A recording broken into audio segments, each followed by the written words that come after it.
Assalamualaikum warahmatullahi wabarakatuh. Perkenalkan, nama saya Elga Sesenahu, angkatan 25, Prodi Farmasi, Fakultas Kedokteran dan Ilmu Kesehatan. Nah, pada kali ini saya akan menjelaskan tentang sejarah terbentuknya bahasa Indonesia, kemudian kedudukan bahasa Indonesia dan fungsi dari bahasa Indonesia itu sendiri. Nah, sekarang kita akan masuk ke dalam sejarah lengkap dari bahasa Indonesia. Nah, seperti yang kita ketahui, bahasa Indonesia sendiri berasal dari bahasa Melayu yang telah sejak lama digunakan sebagai bahasa perhubungan di wilayah Nusantara. Nah, pada masa penjajahan Belanda, bahasa Melayu semakin berkembang dan digunakan dalam pendidikan, kemudian surat kabar, serta organisasi pergerakan nasional. Para tokoh pergerakan memilih bahasa Melayu sebagai bahasa persatuan karena tidak mencerminkan dominasi suku tertentu dan dapat diterima oleh seluruh rakyat Indonesia.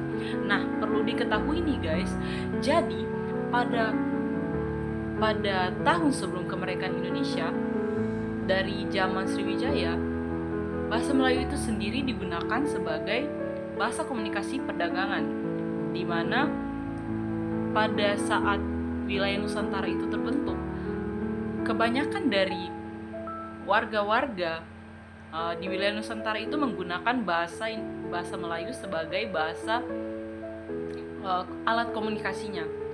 Nah, itulah yang menyebabkan sehingga para tokoh-tokoh pergerakan nasional itu memilih untuk menggunakan dan mengembangkan bahasa Melayu sendiri menjadi bahasa Indonesia. Nah, peristiwa penting dalam sejarah bahasa Indonesia itu sendiri terjadi pada 28 Oktober 1928, di mana itu terjadi pada Kongres Sumpah Pemuda. Pada Sumpah Pemuda itu mengikrarkan pada Sumpah Pemuda bagian yang ketiga itu berbunyi seperti ini.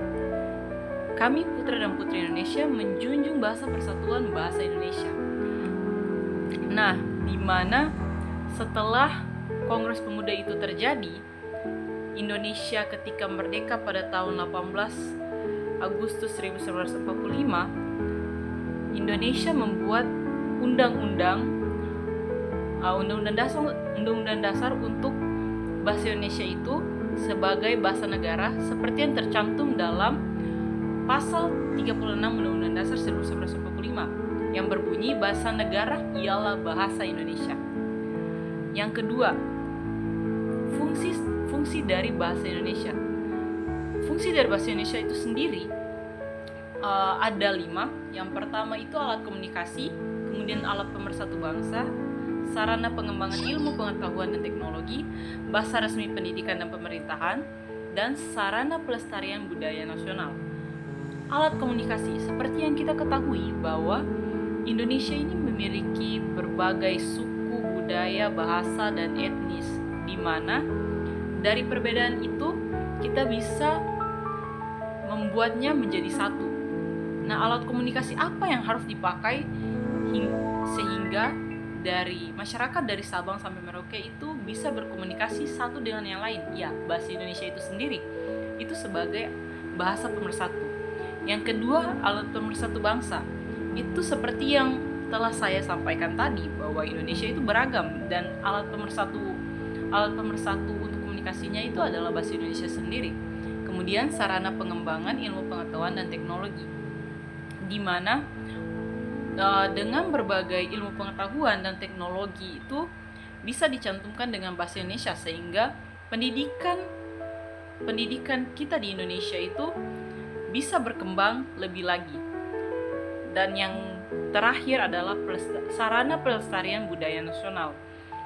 Nah, bahasa Indonesia itu harus sekali ditanamkan dalam individu masing-masing masyarakat semenjak kecil, supaya tidak ada yang namanya perbedaan, dan juga kita tidak boleh melupakan yang namanya bahasa daerah itu sendiri. Selain kita melestarikan budaya daerah kita juga harus bisa berbahasa Indonesia yang baik dan benar. Dan yang terakhir adalah kedudukan bahasa Indonesia. Nah, kedudukan bahasa Indonesia itu memiliki 2 kedudukan utama, yaitu sebagai bahasa nasional dan juga bahasa negara. Nah, kalau bahasa nasional itu jadi contohnya adalah di dalam kelas ada berbagai suku etnis dan bahasa dari masing-masing individu. Tetapi dengan bahasa Indonesia kita bisa berbicara dan bisa berkomunikasi satu dengan yang lainnya. Dan juga sebagai bahasa negara, di mana di dalam sebuah acara yang formal kita harus, atau acara resmi kenegaraan, kita harus menggunakan yang namanya bahasa Indonesia. Atau juga dalam dunia pendidikan kita harus berbahasa Indonesia.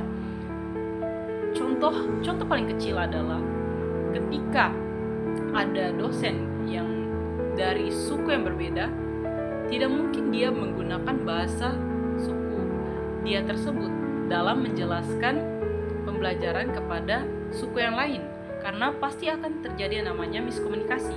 Jadi harus digunakan yang namanya bahasa Indonesia sebagai bahasa resmi dan bahasa formal. Mungkin itu saja dari saya. Sekian dan terima kasih.